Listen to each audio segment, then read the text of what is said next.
Hello friends welcome back to my channel. इवत्तु 25 days drink अल्ली इवत्तु 4th डे मैंगो पानक अथवा माविन हಣ್ಣಿನ पानक अथवा मैंगो जलजीरानु ಅಂತ ಹೇಳ್ತಾರೆ। ಜಲಜೀರಾ ನೀವು ಪ್ಯಾಕೆಟ್ ತಂದು ಅಂಗಡಿಯಿಂದ ತಗೊಂಬಂದು ಕುಡಿದಿರಬಹುದು, ಅದೇ ಸೇಮ್ ಟು ಸೇಮ್ ಟೇಸ್ಟ್ ಬರುತ್ತೆ।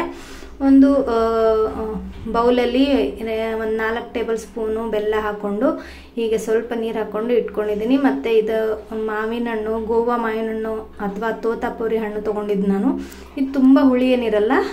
ಆಮೇಲೆ ಇದನ್ನ ಅರ್ಧ ಭಾಗ ಪೀಲ್ ಆಫ್ ಮಾಡಿಕೊಂಡು ಇದನ್ನ ತುರಿಯೋ ಮಣೆಯಲ್ಲಿ ಸ್ವಲ್ಪ ತುಡಿತಾ ಇದ್ದೀನಿ। 2 ಟೇಬಲ್ ಸ್ಪೂನ್ ತುರಿಯಿದ್ರೆ ಸಾಕು। ನಾನಿಲ್ಲಿ 1 ಗ್ಲಾಸು ಜಲಜೀರಾ ಅಥವಾ ಪಾನಕ ಮ್ಯಾಂಗೋ ಡ್ರಿಂಕ್ಸ್ ಮಾಡ್ತಾ ಇರೋದು। ಸೊ 2 ಟೇಬಲ್ ಸ್ಪೂನ್ ಆದರೆ ಸಾಕು।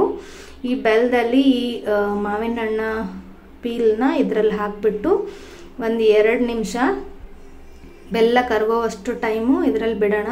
ಇದಕ್ಕೆ ಸ್ವಲ್ಪ ಉಪ್ಪು, ಅಂದರೆ ಮ್ಯಾಂಗೋ ಸ್ವಲ್ಪ ಹುಳಿ ಜಾಸ್ತಿ ಇದ್ದರೆ ಸ್ವಲ್ಪ ಜಾಸ್ತಿನೂ ಹಾಕೋಬೋದು।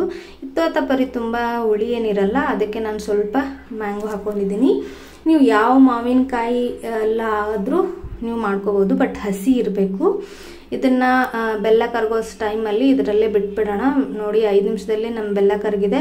ಅದಕ್ಕೆ ಅರ್ಧ ಟೇಬಲ್ ಸ್ಪೂನ್ಗಿಂತ ಕಡಿಮೆ ಚಾಟ್ ಮಸಾಲ, ಒಂದು 2 ಪಿಂಚಷ್ಟು ಪೆಪ್ಪರ್ ಪೌಡರ್ ಅಥವಾ ಕಾಳು ಮೆಣಸಿನ ಪುಡಿನ ಇಲ್ಲಿ ಹಾಕೊಂಡಿದ್ದೀನಿ। ಇದು ಚೆನ್ನಾಗಿ ಮಿಕ್ಸ್ ಮಾಡ್ಕೊಳ್ಳಿ। ಇದು ಟೇಸ್ಟ್ ನೋಡಿ, ಇನ್ನೂ ಸ್ವಲ್ಪ ಸಾಲ್ಟ್ ಬೇಕು, ಹುಳಿ ಅನಿಸ್ತಾ ಇದೆ ಅಂತಂದರೆ ಇನ್ನೂ ಸ್ವಲ್ಪ ಸಾಲ್ಟ್ ಹಾಕ್ಕೊಳ್ಳಿ, ಇಲ್ಲಾಂದರೆ ಐಸ್ ಕ್ಯೂಬ್ಸ್ ಹಾಕ್ಕೊಂಡು ಇದನ್ನು ಸರ್ವ್ ಮಾಡ್ಬೋದು। ನಿಮಗೆ ಐಸ್ ಕ್ಯೂಬ್ ಇಷ್ಟ ಇಲ್ಲ ಅಂದ್ರೆ ಸ್ಕಿಪ್ ಮಾಡ್ಬೋದು। ನಾನು 1 ಗ್ಲಾಸ್ ಮಾಡ್ತಾಯಿದ್ದೀನಿ। ಇಲ್ಲಿ 1 ಗ್ಲಾಸ್ ಅಷ್ಟು ನೀರು ಹಾಕ್ಕೊಂಡು ನಾನಿಲ್ಲಿ 1 ಗ್ಲಾಸ್ಗೆ ಟ್ರಾನ್ಸ್ಫರ್ ಮಾಡ್ಕೊಂಡಿದ್ದೀನಿ।